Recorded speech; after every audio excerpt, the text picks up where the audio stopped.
द्वापर में वही कृष्ण बने हैं और कलयुग में वही नारायण तिरुपति बालाजी के रूप में आकर के विराजमान हो गए। माताओं बहनों समझ में आ गए? कलयुग में भगवान के दो अवतार होंगे, ध्यान से सुनना। पहला अवतार तिरुपति बालाजी, वो कोई सामान्य नहीं है, वो कोई साईं जी के अवतार नहीं है। वो कल भगवान नारायण स्वयं जब भृगु महर्षि ने तीनों देवताओं की परीक्षा की, मैं थोड़ा सा परिचय देना चाहूँ। तीनों ब्रह्मा बड़े हैं, विष्णु बड़े हैं या शिव जी बड़े हैं, इन तीनों में कौन बड़ा? जब परीक्षा लेने आए तो भृगु जी ने ब्रह्मा की भी परीक्षा ली और भगवान शंकर की भी परीक्षा ली, लेकिन दोनों देवता अनुत्तीर्ण हो गए। यहां तक कि उनको कृपांक भी नहीं मिला, यहां 3 नंबर से पास हो जाए। लेकिन जब भगवान विष्णु शयन में बैठे हुए थे, लक्ष्मी जी चरण दबा रही थी, उसी समय भृगु आए और बड़ी जोर से हृदय पर लात मारी। किसने? भगवान विष्णु की। भगवान विष्णु ने कहा, प्रभु क्षमा करना,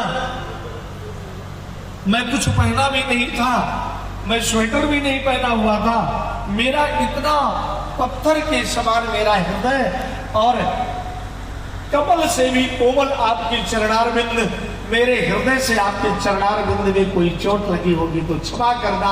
ऐसा कहकर के लक्ष्मी जी चरण दबा रही थी, लक्ष्मी को किनारे किया और भृगु के चरण को पकड़ लिया।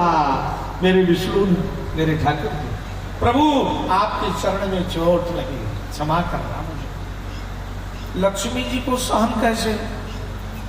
अरे भाई, कोई आपको अपमानित कर दे तो आप सहन कर लेंगे, लेकिन आपके सामने आपके पति को कोई पड़ोसी कुछ कह जाए, उसकी खैर बचेगी? कभी नहीं। चाहे जितने हम सीधे हो, सरल हो, लेकिन मेरे सामने मेरे पति को कुछ कह दिया, लक्ष्मी जी को क्रोध आ गया। लक्ष्मी ने कहा, प्राणनाथ, अरे कोई दंड तो दो। अरे भगवान ने कहा, लक्ष्मी तू पगली हो गई? इन्हीं ब्राह्मण की कृपा प्रसाद से तो मैं आज इतना बड़ा मुझे स्थान मिला है। विप्र प्रसादात धरणीधरोहम, विप्र प्रसादात कमलावरोहम, विप्र प्रसादात अजिताजितोहम, विप्र प्रसादात मम राम नामा। भगवान राम जी कहते हैं, भगवान नारायण कहते हैं, लक्ष्मी ये तो ब्राह्मणों की कृपा प्रसाद से आज मैं राम बना हूं। अगर मैं विष्णु के रूप में पूरे ब्रह्मांड को धारण करना हूं, पालन करता हूं, तो इसमें भी ब्राह्मणों की कृपा है। इसलिए ब्राह्मण कोई सामान्य नहीं हो। लक्ष्मी जी ने कहा, प्रभु अगर आप दंडित नहीं करेंगे ना तो मैं आपको छोड़ के चली जाऊंगी। और लक्ष्मी जी बैकुंठ छोड़ के चल पड़ी। अब क्या होगा? अरे भाई, घर भी तो बसाना है नारायण को। अब आपकी गृहिणी अगर चली जाए तो आपके मन में विश्वास होगा, अरे जाएगी कहाँ जाएगी, अपने पड़ोसी के घर गई होगी, है ना। और थोड़ा वृंदावन का भाव ज्यादा है, अगर बहुत नाराज हो गई होगी तो किसी के साथ वृंदावन जाके ठाकुर जी के दर्शन। और वहाँ पहुंची, दर्शन हुए बाकी बिहारी जी के।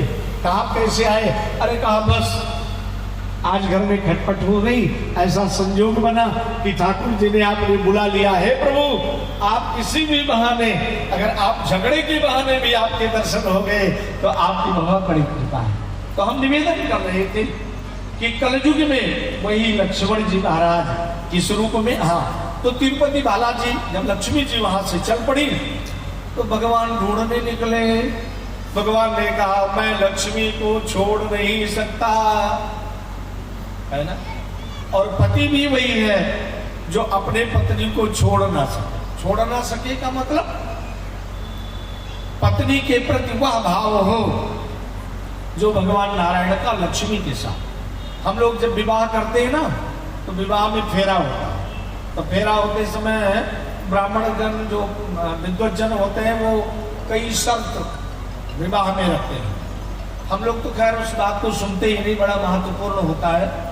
सप्तपदी होती है ना, सप्तपदी में कहा जाता है पहली शर्त होती है, कई शर्तें मुख्य शर्तें होती हैं कि आज तक मैंने जो कमाया वो अपने, आपने कन्या कहती है वर कि आज तक आपने जो कमाया है ना वो अपने माता पिता को दिया, लेकिन आज के बाद जो कमा के आओगे वो तुम्हें मुझे देना पड़ेगा।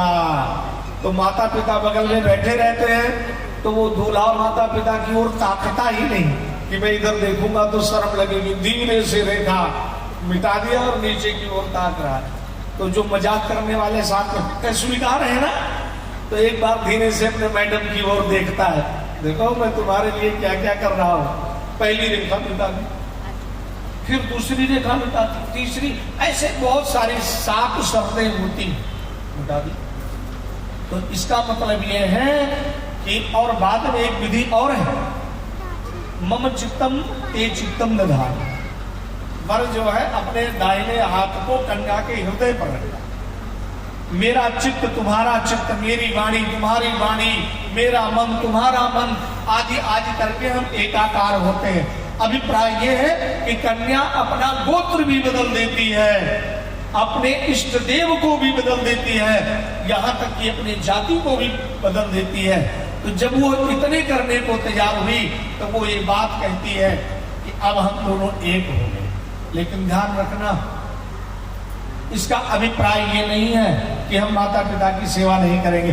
अब हम दोनों मिलके अपने माता पिता के लिए समर्पित होंगे। आज मैंने भाव जो आपके प्रति दिया है वह भाव आपका हमारा दोनों मेरे माता पिता के प्रति श्रेष्ठ होकर के आगे बढ़ेगा। तो लक्ष्मी जी